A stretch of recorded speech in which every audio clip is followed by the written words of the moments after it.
Agradeço mais uma vez a presença do José Cândido Muricy, do Ministério do Esporte, por favor. Bom, obrigado aí. Já vi que a plateia está bem inteirada aí do assunto. Eu trouxe uma apresentação só para dar um overview de como é que anda a lei do incentivo, mas para mim é importante colocar um ponto, porque eu acabei gerando uma polêmica e foi até interessante nisso. Então, eu quero conceituar algumas coisas. Como é que nasceu a lei de incentivo? Ela nasceu porque o poder público ele não destinava praticamente nada, tanto para a cultura quanto para o esporte. Então, alguém teve a ideia lá de fazer uma lei onde o dinheiro não entrasse no caixa do Tesouro, que é o que a gente chama quando vai para a fonte do governo 00, e dependesse dele para distribuir para as suas secretarias todas. Então, tinha uma briga danada e acabava não sobrando nada para o esporte, não sobrando nada para a cultura. Então, resolveu-se fazer a lei de incentivo, onde o dinheiro não entrava na Caixa do Tesouro, ele ia direto para o esporte ou para a cultura. Então, na verdade, aí, conceitualmente, esse dinheiro é público, entendeu? É só isso. Ele não é um dinheiro bom. Diferente da cultura, na lei de incentivo do esporte, 100% do recurso é do fruto de isenção de imposto. Ele não tem uma contrapartida de dinheiro bom. Então, por isso que eu falo assim, por isso que eu chamo, ele apoia, porque, na verdade, o dinheiro não é dele, ele está deixando de pagar o imposto para colocar em determinado projeto do interesse dele, e ele vai poder alavancar a imagem dele, se apropriar desse projeto com custo zero, porque ele iria pagar o imposto e acaba botando o dinheiro em um projeto específico. Então, por isso que eu chamo apoio e não patrocínio. Eu entendo que é patrocínio quando ele pega um dinheiro bom e investe diretamente ou no esporte ou na cultura. Aí ele está patrocinando. Da outra forma, ele está simplesmente deixando de pagar o imposto e botando em um projeto para ajudar a área cultural ou a área esportiva. Bom, é esse ponto que era importante clarificar, e cada um faz seu juízo aí dessa questão. Outra coisa também que é bom salientar, que como o proponente ou a empresa ele investe num projeto específico, eu dou a carta de intenção para ele captar, se ele captou menos, 50%, o projeto sofre uma adequação para o uso desses 50%. Se for 30%, ele sofre uma adequação para esses 30%. Hoje em dia, como está a lei, se ele não conseguir captar nem 20%, esse dinheiro, sim, ele não é devolvido para a empresa. Ele é recolhido e vai para o Tesouro. Mas, como ele já iria, de qualquer maneira, em forma de imposto, então eu entendo que é uma coisa plausível. Tá? Bom, quem vai passando aí? Eu mesmo? Está ali do lado. Em cima da mesa.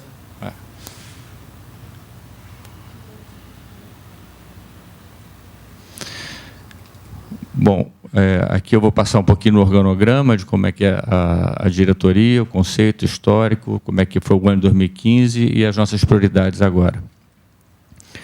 Então, a diretoria é essa, quer dizer, é pequena, a gente tem 59 pessoas, na verdade, e vocês vão ver mais à frente o volume de negócios que a gente tem. São 2 coordenadorias, uma vê mais ou menos a análise técnica do projeto em si, se ele está aderente à legislação, se ele contém os orçamentos, se os valores estão condizentes com o de mercado. E depois tem uma outra coordenadoria que vê mais a execução, faz a fiscalização e vê a prestação de contas. Então, aí o que é a lei? A lei foi criada em 2006 para incentivar e fomentar o esporte com um limite de 400 milhões. É diferente do Estado, é diferente do município. Esse é um teto limitado que ele está congelado desde 2006. Tá?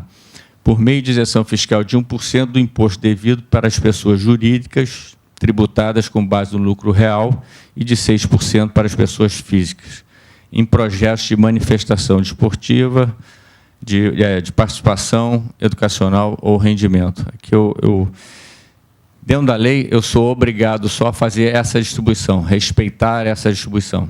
Então, se eu gastasse os 400 milhões, eu teria que respeitar 50% educacional, 25% participação e 25% rendimento. Qual é a diferença? Isso é uma questão também que eu estou abordando agora, que existe uma grande nuvem do que é educacional, do que é participação, do que é rendimento. Participação é aquele que é de graça, é uma corrida, é um passeio, vamos fazer tem um dia sem carro, enfim, a gente apoia e é de graça, todo mundo entra e participa. Isso é um evento de participação. Educacional é todo aquele,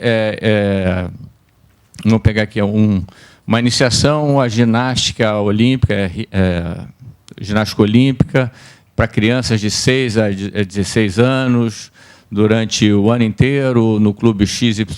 Então, é o primeiro contato da criança com o esporte, vai ter competiçãozinha, vai interagir com os amigos, vai ganhar medalha na competição. Tal. Tem essa questão de competição, mas é muito mais para manter a motivação da criança e ela começar a ter o convívio, relacionamento em equipe, relacionamento com outros colegas, com diversidade, enfim. Então, é uma questão mais educacional.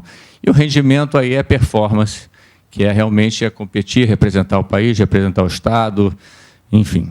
Tá? Bom, o histórico. Então, desde 2007, ela foi promulgada em 2006 a lei, em 2007 começou a valer, e essa foi a evolução que ela veio tendo ano a ano. Veio num crescente, basicamente, até 2014, 2015 deu uma queda, já fruto da crise econômica que o país vive.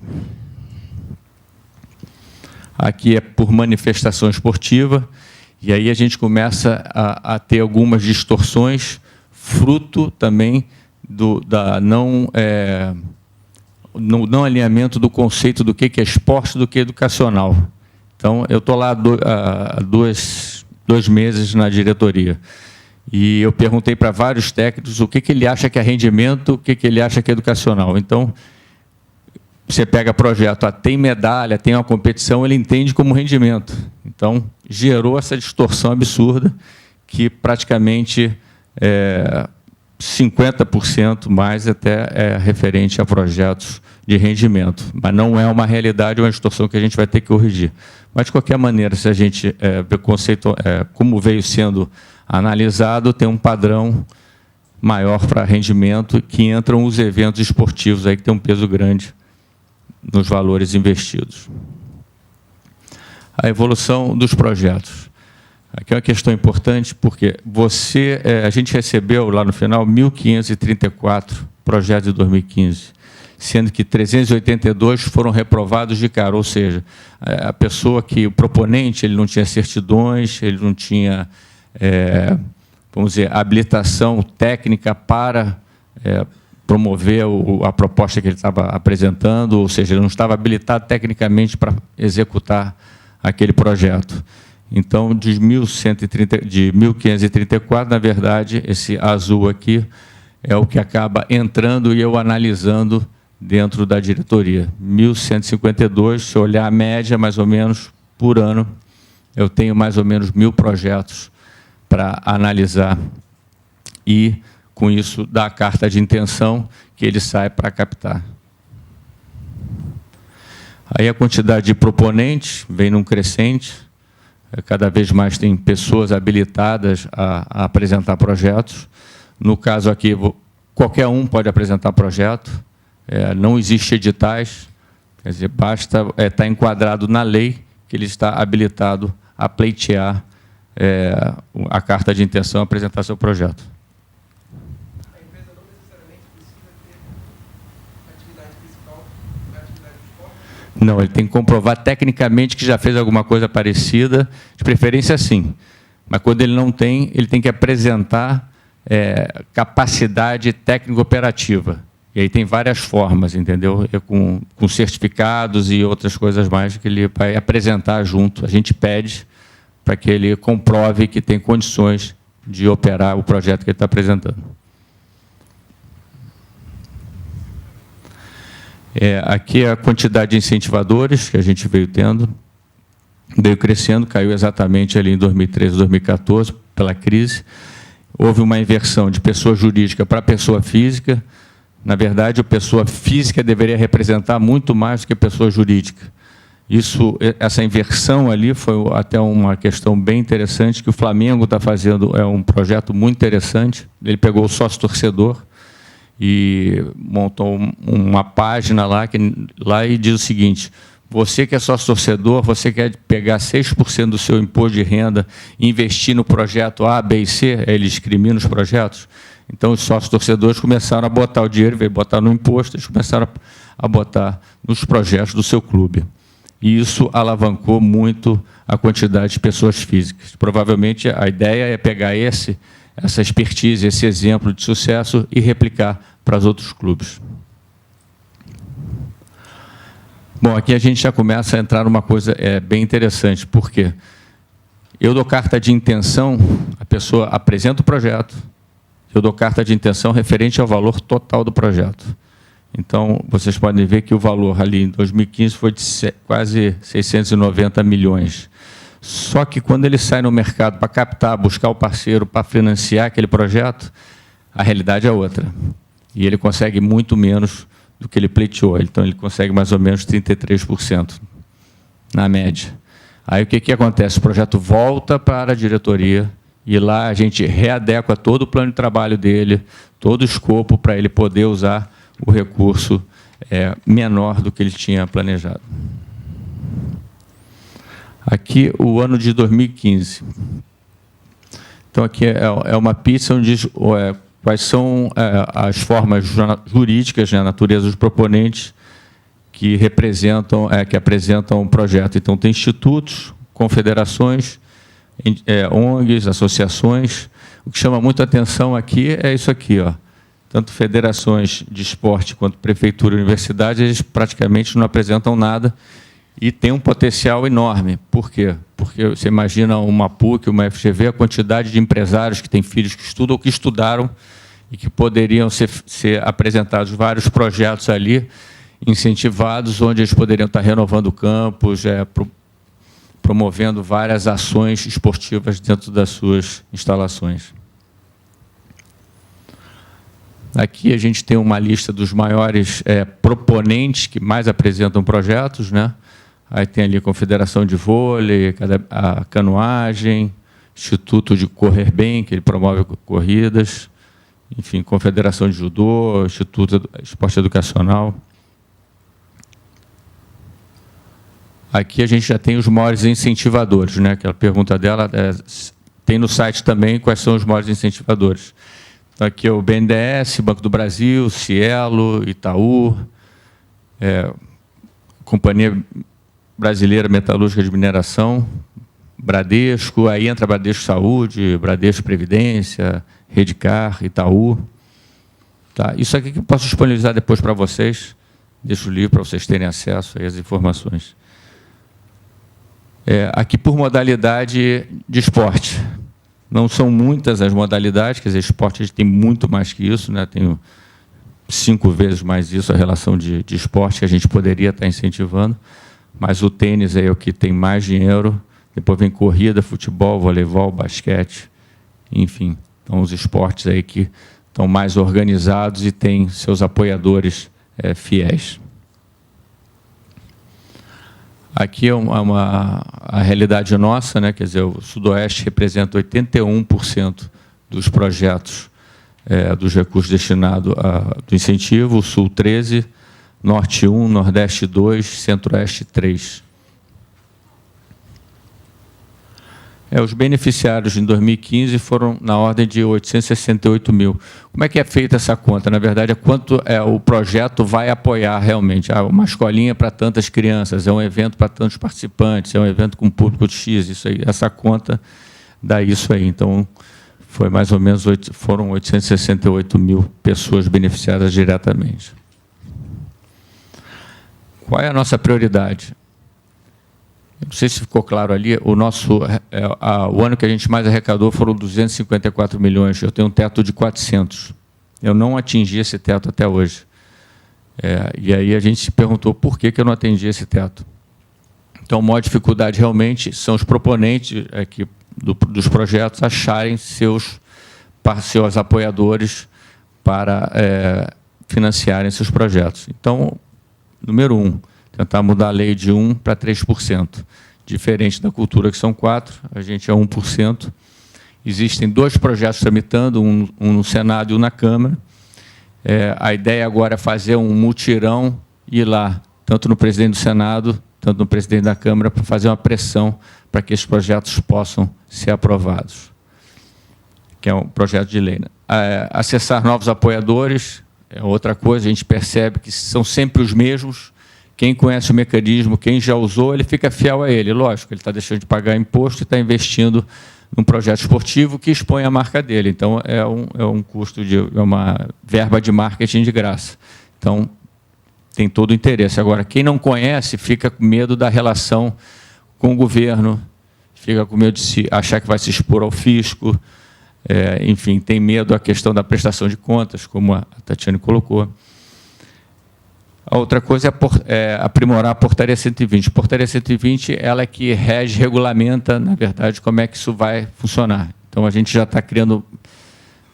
ela deve sair até daqui a, no máximo, 10 dias, 15 dias, a gente deve estar publicando uma nova portaria, onde a gente vai dar mais dinheiro para o captador, mais dinheiro para o cara que faz o projeto, mais um pouquinho de recurso destinado à atividade meio, o quê? Para facilitar o trabalho profissional do apoiador, do proponente. A ideia não é criar um ganha-ganha. Não adianta que ninguém vai fazer projeto bacana, correr atrás de patrocinador por filantropia. Ele tem que ganhar e tem que ganhar bem. E, por último, adequar o nosso sistema existente. Ela falou que a Tatiane falou aqui com o problema do sistema deles. Lá o nosso é a coisa mais bizarra do mundo. Nunca vi nada tão ruim na minha vida, sem brincadeira.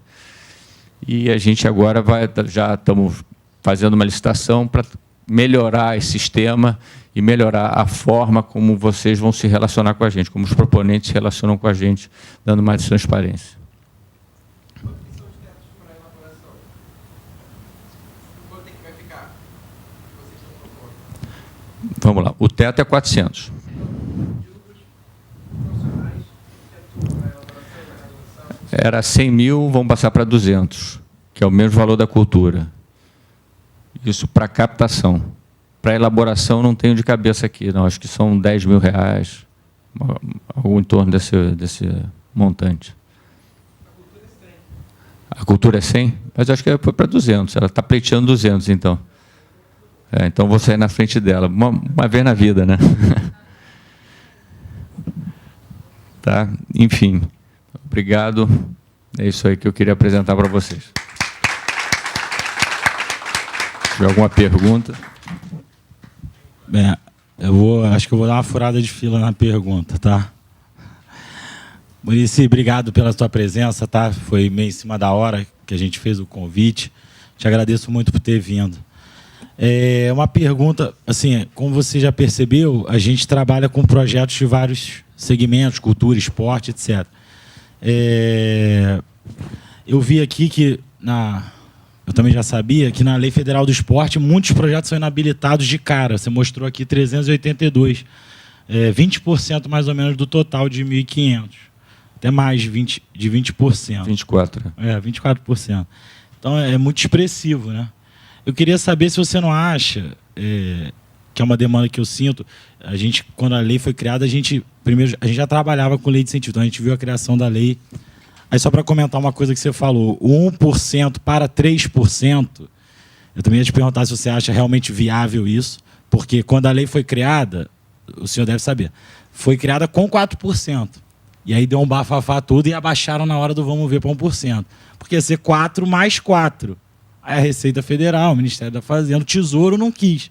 Hoje, o Tesouro vai aceitar ir a 7%? Isso é uma pergunta meio retórica. Tá? Vou só responder agora, vamos um a um.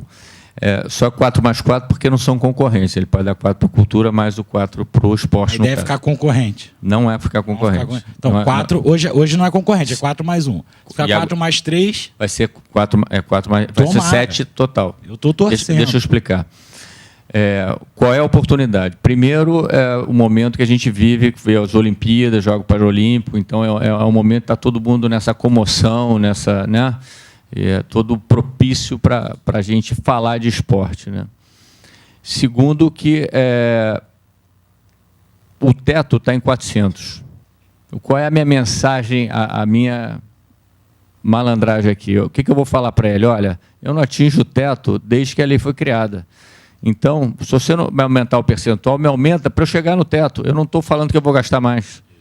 A renúncia não precisa aumentar. Então, eu não assusto o Tesouro. Entendeu? Pode manter os 400. Claro, se ele provar 3%, ano que vem, provavelmente eu vou passar o teto. Vou ficar bloqueado no teto. Aí eu vou alegar para ele, poxa, desde 2008, estou meu valor congelado. Vamos só corrigir, então. Então, vai sair, eu já fiz essa conta, sai para 750 milhões. Então, a estratégia é essa. Legal, eu vou deixar o pessoal perguntar, porque tem outras perguntas aí.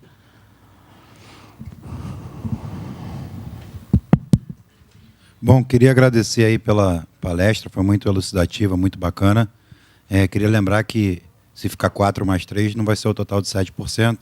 A gente tem o PRONAS, tem o PRONON, tem o Fundo da Criança, Adolescente e do Idoso também. Então, se é pra... Acho que vai a 11 total. Acho dessa... É isso aí, que é bem bacana, a gente está vendo, é uma evolução bem significativa aí da ferramenta que a gente já vem acompanhando há algum tempo.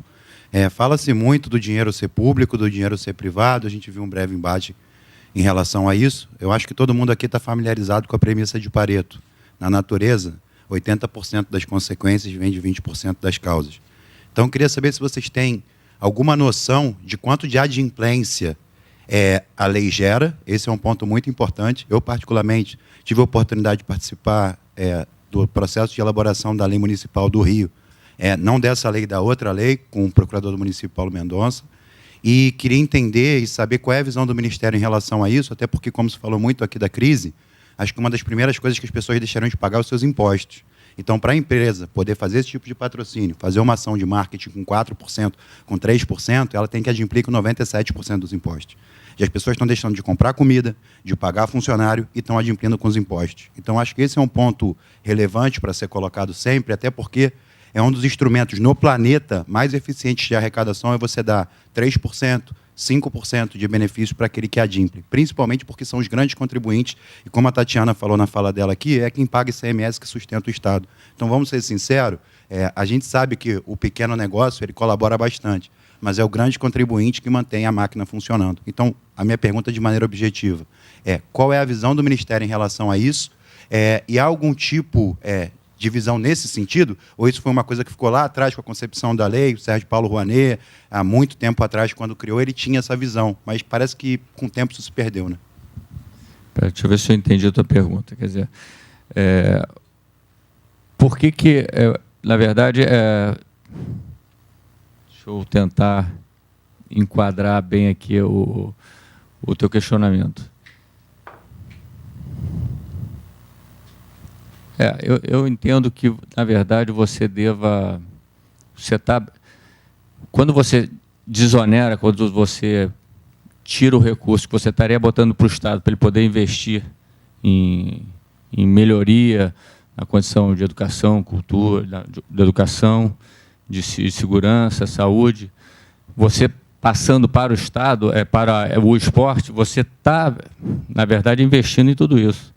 Você está tentando tirar a criança da rua, você está tentando torná-la mais saudável. Então, é uma questão de educação, de saúde, de segurança. Então, eu acho que não é concorrente. Na verdade, você melhora a assistência num vetor esportivo que vai acabar impactando nos outros serviços essenciais para a população. Não sei se foi isso mais ou menos que você quis entender. Então, tudo que você atua preventivamente, você tem um multiplicador depois no fim. Então, vale muito mais a pena você atuar na prevenção, investindo no esporte para educar melhor, para tirar na rua, para prover principalmente saúde. Mais alguém? Vamos lá.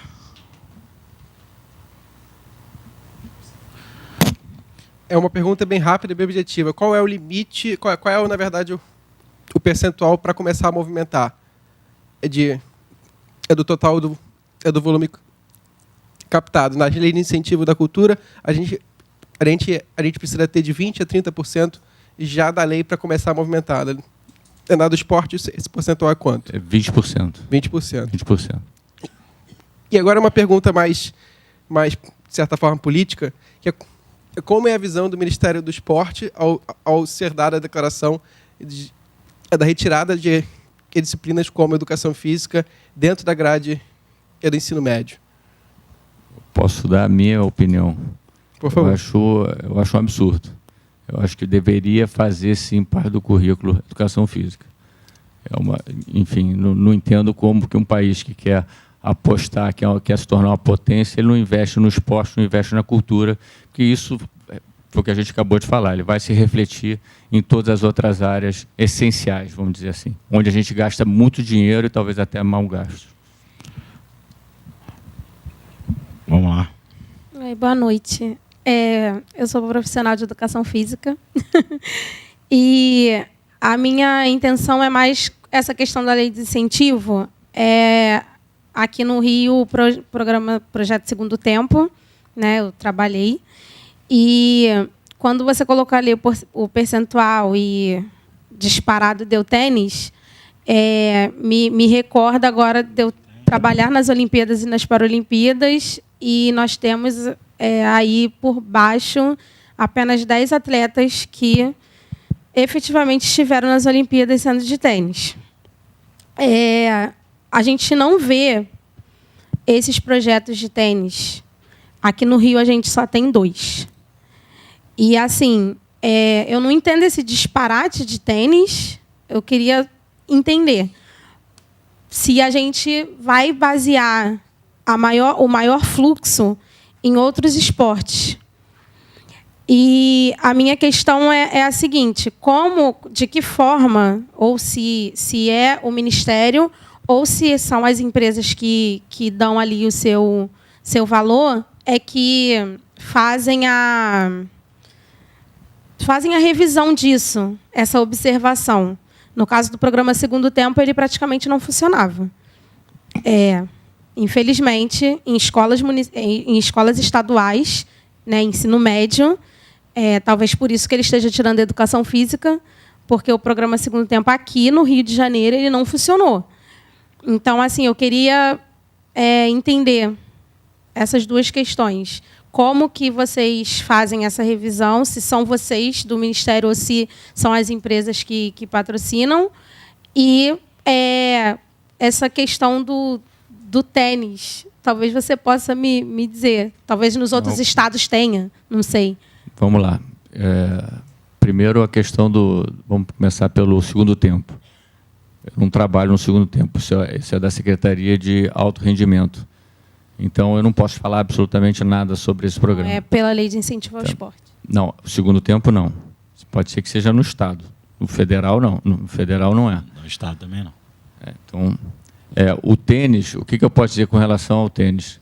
Aí é fácil explicar. Primeiro que, como a gente não atinge o teto, eu não posso criar regra restritiva nenhuma. Eu vou falar assim, não, então eu vou agora, o tênis está limitado o teto para 5 milhões, eu quero para outros esportes. Para que eu vou restringir se eu não atingo? Eu tenho 150 milhões a mais para gastar, eu não consigo. Então, não é o momento de criar uma restrição. Talvez, quando eu chegar acima do teto, eu possa criar restrições para tentar equilibrar a distribuição desse recurso pelos esportes e pela educacional, participação pelas modalidades e esqueci o termo agora, que é educacional, rendimento ou participação. Enfim, agora, por que o tênis recebe mais recursos? Logicamente, aí a gente entende que a relação do tênis com as empresas maiores é muito próxima, né? O tênis é um esporte de elite, praticado por grandes empresários. Então, essa proximidade facilita o proponente chegar à diretoria lá e conseguir que eles aportem dinheiro para o seu projeto. Eu vou te dar um exemplo, o tênis, o Rio Open, que é feito no Jockey aqui. Então, ele pega dinheiro incentivado. Então, o esporte é o maior evento de tênis da América do Sul. Então, aí você já vê que tem um volume enorme, que é maior que os 10 últimos esportes que estavam naquela lista ali. Então, só nisso ele já alavanca ele para aquele nível de primeiro lugar. Isso aí. Para fechar aí... Muricy, sou Pedro Henrique. Tive a oportunidade de participar da 3ª Conferência Nacional do Esporte, e, se eu não me engano, foi 2010, né?